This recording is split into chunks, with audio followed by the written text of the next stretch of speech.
You might have smelled it in a park, or in a parking lot, maybe around a corner or hidden behind a fence. But now it's literally everywhere. And I'm talking about weed. Ever since Florida legalized medical marijuana back in 2016, it's been helping thousands of users, and clinics have been popping up exponentially. But it's not so easy to qualify. There are several steps to get there.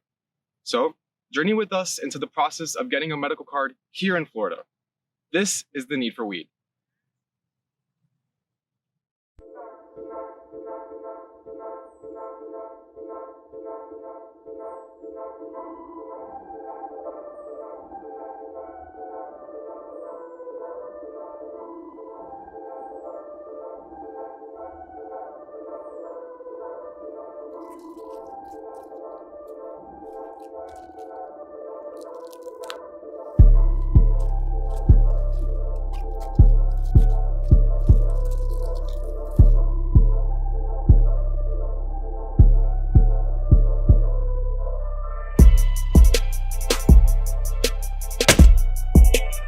The history of cannabis is a long one.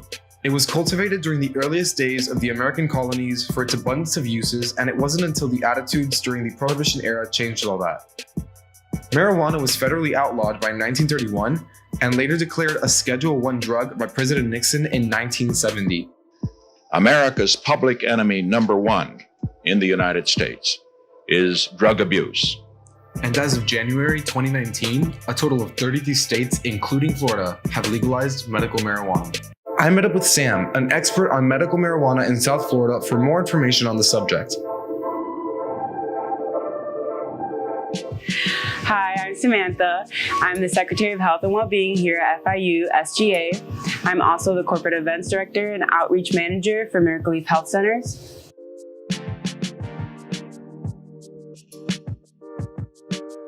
The process by the state, there's a registry, a pre-qualification registry that takes 5 to 10 days to verify that you are a Florida resident.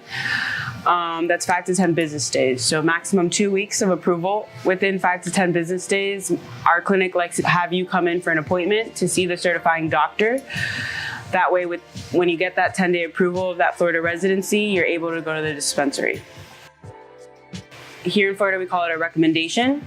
We can't call it a prescription because we're recommending our patients to try all of these products at the dispensaries.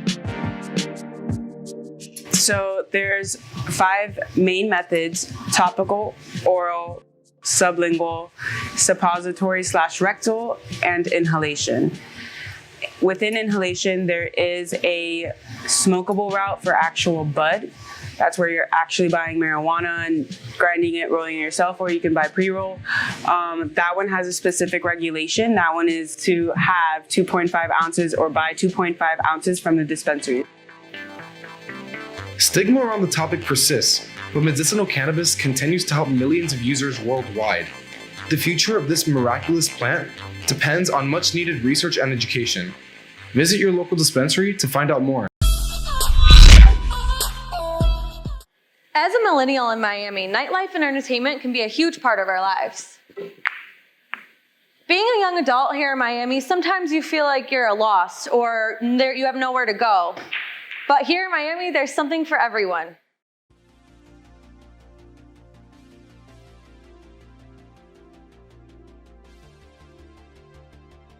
Miami's location at Florida's southeastern tip is what allows this city to have perfect weather, pristine coastlines, and great nightlife and entertainment.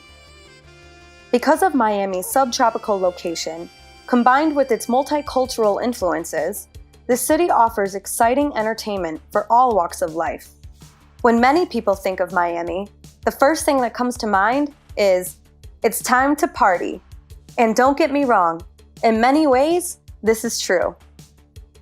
All around the United States and the world, people feel left out or that they don't belong. But here in Miami, you don't have to worry about that. A very large part of Miami's culture is its LGBTQ community. Miami has one of the largest LGBTQ communities in the world. Places like Gramps in Wynwood, the art district of Miami, hold weekly drag shows and performances. Every Thursday, Gramps holds a drag show called Double Stubble, hosted by DJ Hot Pants. Gramps plays a really important role in the queer culture of Miami in general. And I feel really lucky that a number of performers have said to me just how comfortable they feel, how much they love the acceptance of the audience, and that they do feel that they can do whatever it is that they want to perform and have it be acknowledged and appreciated. Not only does Double Stubble allow the voice of the LGBTQ community to be heard, but it allows the performers to have the opportunity to be themselves and express who they really are, all while putting on a great show. Artistry and allowing people to just do whatever the hell they want to do. We've never told someone to change their song or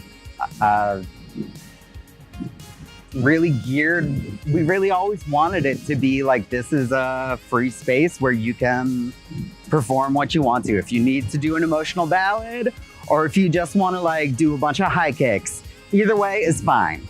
Double Stubble has been going on for 5 years now, providing an environment for any and all people to feel comfortable. Drag shows and performances alike have almost become a need in Miami. One of the things that I love about Double Stubble and the drag shows and the drag community is whether it's the performers or the crowd, there really aren't any lines when it comes to age and sex and gender and race. It's just a big melting pot. Of course, Double Stubble has created a welcoming environment, but Gramps as a whole has never turned anyone away. I've got to commend Adam, the owner of Gramps, because he's always, from the beginning, said, this is a place for everyone. We're not a gay bar, we're not a straight bar. It's a come as you are bar. If you want to come dressed up, fine. If you want to just be here in flip-flops, fine. No dress code, just come as yourself and be authentic. No matter who you are, where you're from, how old you are, or what you wear, you're always welcome to have a great time here in Miami. This is just one of the many devices causing an uprise in vaping among our youth. With an outbreak in lung injury and new laws changing every day, we sat down with a pediatric pulmonologist to gain a better insight into this new rising trend.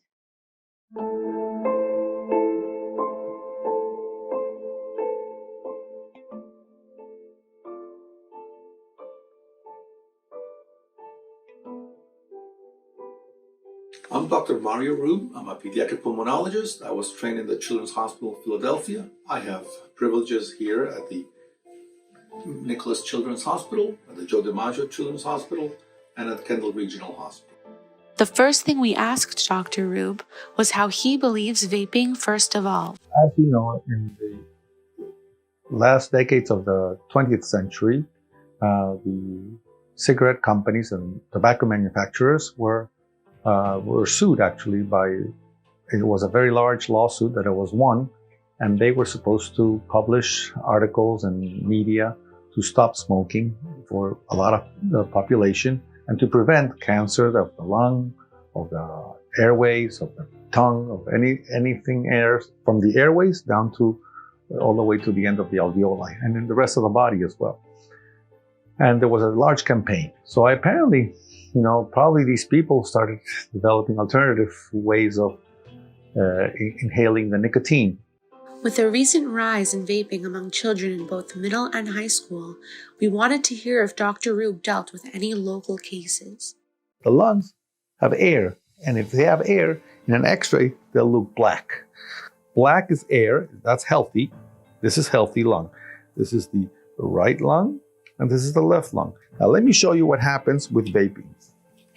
If you have the same lungs here, and you've been vaping, and this is a 20-year-old boy, man actually, who was vaping, and in the dependent areas, in other words, the bottom part of the lungs, okay, where the deposition of the liquid will fall into the lungs and will fall down here.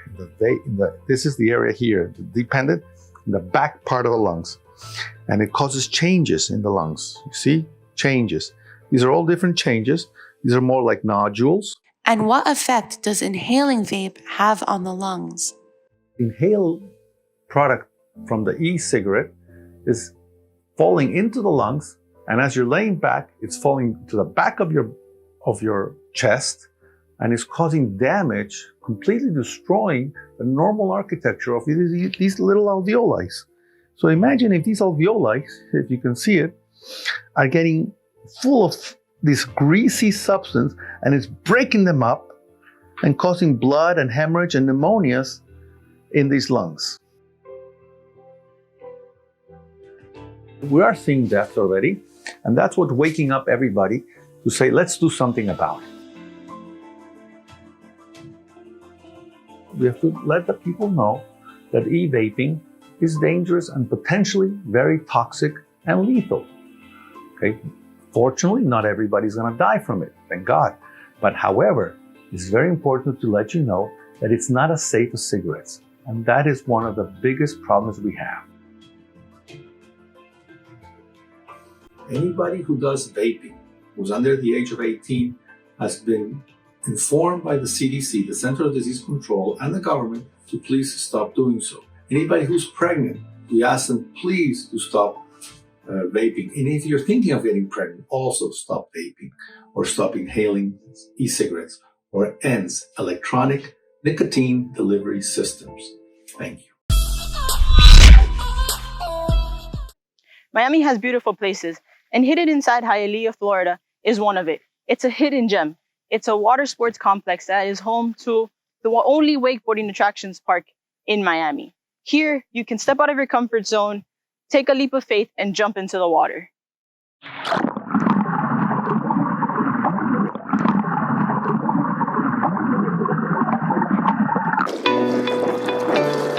When you hear South Florida, you automatically associate that with Miami, sunshine, clubbing, and the beach. But there's more to South Florida than meets the eye. Many cities in South Florida have hidden gems that aren't well known yet offer tons of entertainment.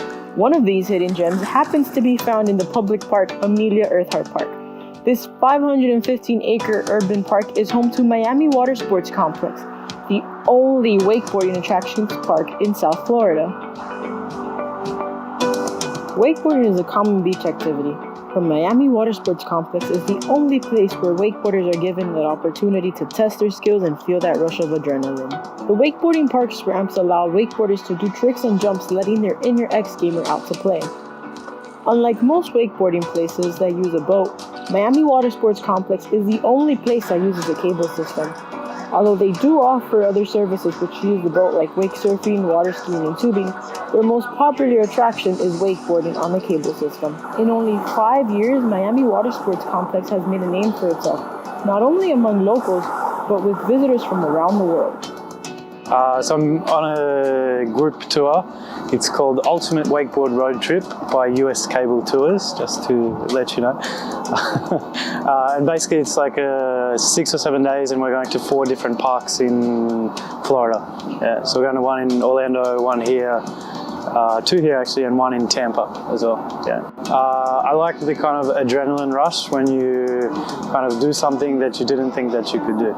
Miami Water Sports Complex is open 7 days a week from 10 a.m. to 7 p.m. and it is always busy. During the week, 30, 40 a day. During the weekends, over like 100. A wonderful staff made up of trained individuals who offer tips and advice that help you get better. They offer services for everybody, from beginners to hardcore enthusiasts who might have more experience.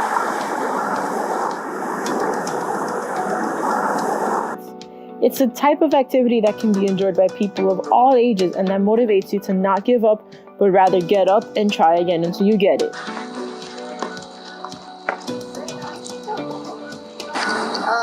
It's really fun to just go out there and craziest things you can think of. And then even if you fall and you just run back to the dock, and it's like an amazing feeling and a great experience. It's a great place to meet people with common interests who love wakeboarding, and it's the perfect opportunity to escape from humid temperatures and take a splash, even if that means purposely falling off the board.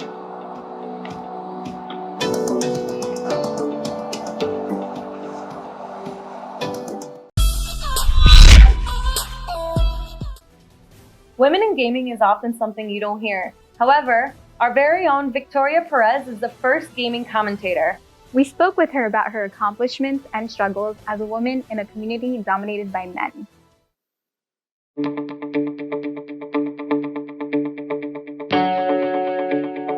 My name is Victoria Perez, and I'm an esports commentator for Super Smash Bros. I am the first commentator for Super Smash Bros. As a female. It definitely was really difficult getting involved with Smash Bros. Just because, esport-wise, it's a very male-dominated, space. I didn't really care about that. I grew up on games my whole life, so I kind of went in there, and my first intuition wasn't to commentate. I don't think that's anyone's first intentions whenever they get into competitive gaming. It was just to get better and to have fun with friends and stuff like that. And just one thing escalated and kind of just became an actual career choice that I wanted to pursue. I've been able to work with companies like Nintendo, Amazon, Blizzard. I began in 2015, where I walked into my first tournament, which is actually not too far from here. It was at Versus Gaming Center in Pompano Beach. And the moment I walked in, I honestly fell in love with the place. It felt like a one big family. I definitely enjoy playing on my own time, but I didn't know that there was a competitive scene, so I kind of took it on as a hobby. And from there on, within the first year, I actually was contacted by Nintendo, and they wanted me to do a broadcast with one of their influencers for the San Diego Comic-Con event. And after I worked with them for the first time, that's kind of when I knew I wanted to pursue this legitimately. And a few years later, I want to say actually this past March, they actually just inducted me into the Nintendo Brand Ambassadorship Program. And it's been a pleasure so far. I'm really enjoying it. I mean, I feel like as an FIU student, I'm proud to say that I've learned so much from not just this school, but bringing it into my career choice and all the experience I've had from work and just my hobby. It kind of just has intertwined together. I actually just came back this past weekend from a Nintendo event where they hosted this Nintendo Ambassador event where they invited all 23 Nintendo ambassadors to play the new Luigi's Mansion 3 early. And it was a really fun experience. And honestly, playing the game Luigi's Mansion is really fun. So I felt honored almost because it was the first event I was able to do as a Nintendo ambassador that they had invited me to do. Because it was work, but it wasn't broadcasting work that I have been doing with them for the last 3-4 years. So being the only girl that started out with commentary for the last 4 years has been definitely pretty tough. You have to have thick skin within this industry.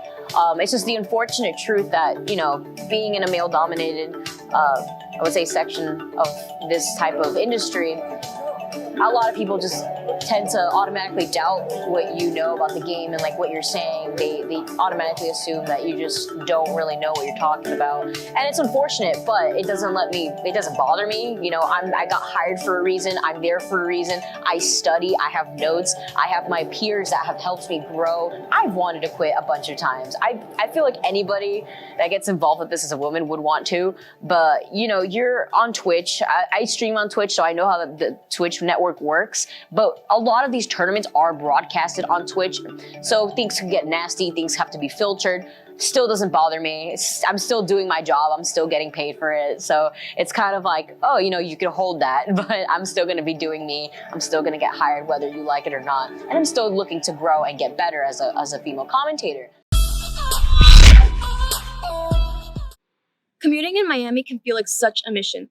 Moving around the Magic City often forces young residents to take up multiple forms of transportation, from buses to Ubers to their own personal vehicles. I spoke to a few of those residents and filmed my own commute to show just how hard it is to navigate Miami traffic.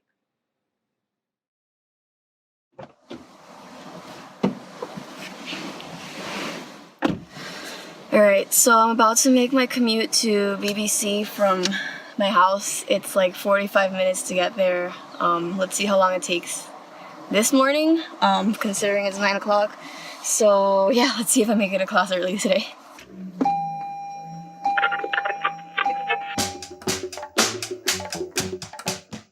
If you attend FIU, you've probably heard about students complaining about traffic when they come to campus. Traffic has always been a hot topic here in Miami, and the Modesto Maidique and Biscayne Bay campuses are no stranger to their fair share of traffic jams. I wanted to ask students and staff what they thought about traffic here in Miami, as well as provide insight as to how I commute from home to campus, work, and everywhere else in between. I will say driving because I've done it once. It can be a bit of a hassle because of the schools around, but for the most part, it's not too much trouble. It depends on traffic always. I chose the morning time just so that I could get here on time if there's no traffic, with 30 minutes or so. I do find it very difficult to make it to Biscayne Bay campus. It actually took me about 2 hours to get here this morning. I'm like right smack in between both campuses, so it takes me 30 minutes either way. And going to this campus is a little bit easier than going to the other campus traffic-wise. For those who need to commute between the Modesto Maidique and Biscayne Bay campuses, the Golden Panther Express now offers free transportation between both locations. To get to campuses, I do depend on my own vehicle. I have tried to take the bus from main campus to Biscayne Bay campus before, but I missed it that one time that I tried, so I haven't retried. I've never used the shuttle. I know there's a shuttle from here to the engineering campus, and that's no idea. I always have a car, so there's no problem. I feel it's great that they made it free, and I think it's a great service. It makes me not spend as much gas or money on tolls, so I think it's free. Prior to fall 2019, the Golden Panther Express used to cost $2.50 per ride. Even then, in spring 2019, 87,523 trips were taken on the Golden Panther Express, including student and non-student rides. I commute to campus between 3 or 4 times every week, and the shuttle has definitely helped me save time, money, and gas when it comes to my commute.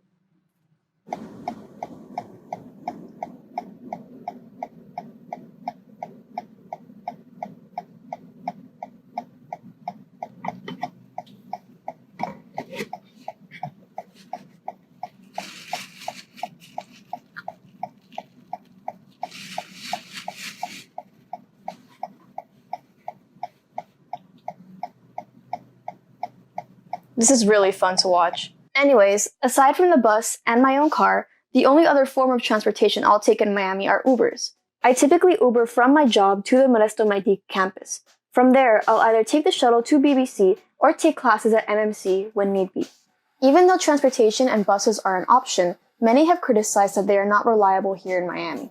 People say that public transportation is really bad in Miami compared to other states, but the way I've seen it, I've used public transportation a lot of my life, and it's okay. It gets me from point A to point B pretty well and pretty straightforward. They should make it more like how they have it in Europe and how they have it in other continents, which is more modern and it's more updated. I just feel it's kind of outdated and it's kind of slow, and it's also like not a system that is like constantly evolving.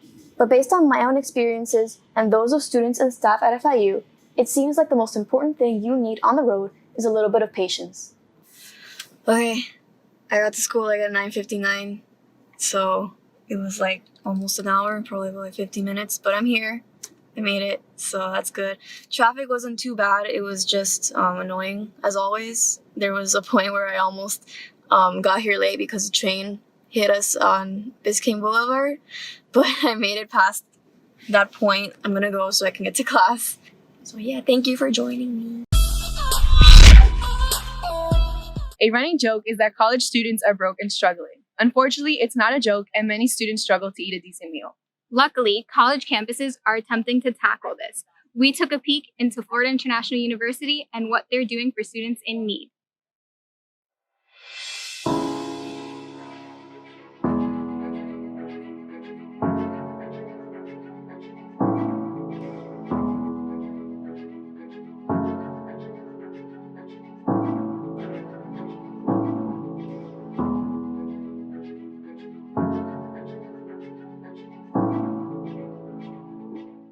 My name is Amanda McDowell. I'm an assistant director with the Center for Leadership and Service.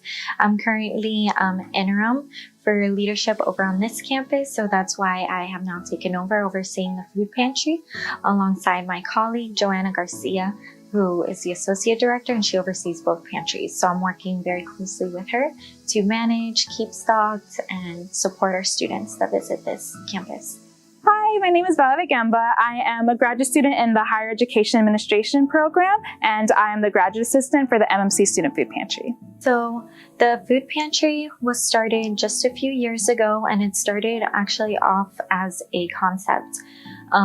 It began as a student project where students were really passionate about food insecurity on campus. So as part of the Academy of Leaders program, there's a service project component to that program. So students began collecting items, and we began storing the items actually in a small closet on the MMC campus in just random buildings. So wherever they would give us space, we would put items away there and then tell students like, hey, if you need, items, you can come to us and we'll walk you over. And that's kind of how the food pantry started.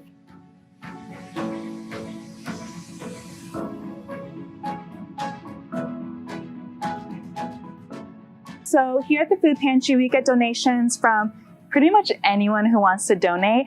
So if you're a student organization, a class, just an individual yourself, we also have the Adopt a Month program here. So that means a lot of departments are able to sign up for a month with our student food pantry to donate on an annual basis. So that has been really popular over the past 2 years. If someone wants to make monetary donations, we do not accept cash. However, if you go to our website, go.fiu.edu/student food pantry, there will be a link through the Ignite Foundation, so you can put in your credit card information, and that's how we receive monetary donations. So it's open to all FIU students. And so we have grad students, we have undergrad students. Any students are able to come and visit the food pantry if they need it. And when students come and visit, we don't ask questions, we just ask, is it your first time visiting the food pantry? And if so, we have them fill out a first-time patron form.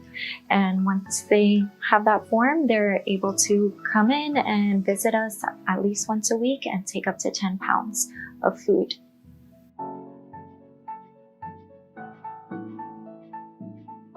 We do have a lot of students that come in to take food. I looked at the data for the month. We had over 500 students come in for the month of September. So roughly around like 100 or so per week. We have noticed that since the founding of our pantry and since we moved here in 2018, each month has been a steady increase of students coming through.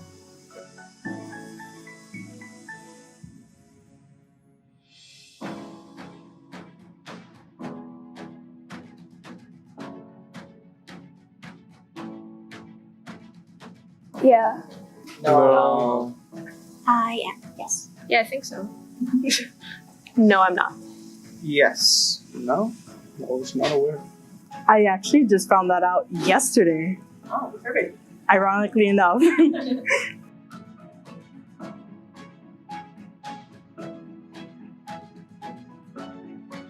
Yeah. Yeah. Yeah. Yes. Yeah, I'd say so. Yes. Yeah, of course. Yes. Yes.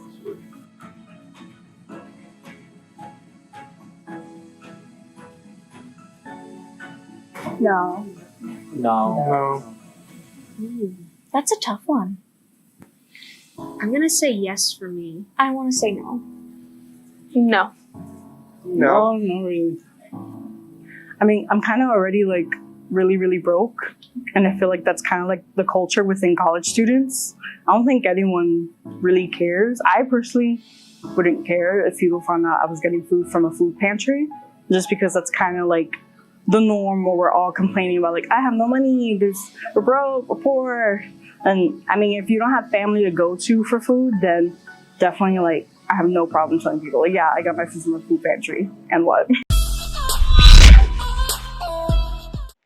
Every year in Miami, thousands of students are about to graduate and begin their journey to look for their brand new home.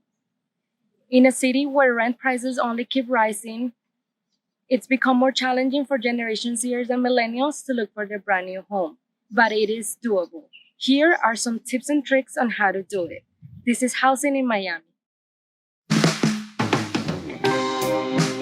The market price in Miami for renting a house fluctuates depending on the needs and areas people are looking for to move in. Generation Z and young millennials in Miami, as any other young adult in different cities around the United States, wish to live in a hip or cool area. We have asked Maria Gabriela Tedesco, a real estate coach and recruiting director for Avanti Way, what are the areas that young adults look to move in Miami, and what is the average price for housing in this area. This is what she had to say. En real estate no podemos hablar generalidades, hay que ser bien laser focus, ¿no? Cada área obviamente va a marcar un tipo de precio dependiendo justamente de esa área. Por lo menos en Miami abarca un espacio geográfico muy grande, pero digamos en el área de Edgewater, Brickell area, esa área es muy buscada por los jóvenes, ¿verdad? Hay aproximadamente una propiedad de una habitación, está alrededor de los $1,500 al mes, $1,600. Si hablamos de 2, ya estás hablando de $2,000 al mes. Making the decision to become an independent individual can be a scary thought. However, many young adults do it all the time around the United States. They're able to come up with alternatives on living away from their parents. Here's an example. My name is Connor Niles. I'm 24 years old, and I'm currently a certified flight instructor.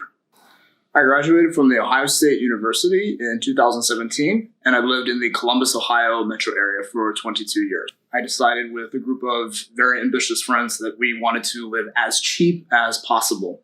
So we did a lot of research, and we eventually found a house that was in not so great of a neighborhood, but was close enough to campus. We divided a 2-bedroom apartment between 4 of us, and our rent ended up being $175 per month for each of us. So, getting your new place is doable. You might encounter some challenges. The place might not be big enough. You might not have enough parking. They might not allow pets. But you need to decide what is going to be your priority and make the decision based on it. So I moved to Miami about a year and a half ago. And when I did so, I wanted to implement some of the strategies that I had previously used in my university days in order to make my cost of living very, very low. Here are some tips on how to get your own place. Mi recomendación es obviamente que sean responsables en el manejo de sus finanzas. Tú me tienes que demostrar que tu income es at least 3 veces esa renta. So for those of you who are about to graduate, some financial tips that have led me to more success than the other peers my age. Be aware of how much you're spending. Don't go out to eat, and don't go out to spend money on drinks. Obviously, people are going to go out. People are going to go have fun. And that's not, I don't want to give the idea of never do that, because that's not what I'm saying. What I'm saying is like be cognizant of it and be aware of how much you're spending. Hope this video gave you some insight on the housing market in Miami for young millennials and Generation Z.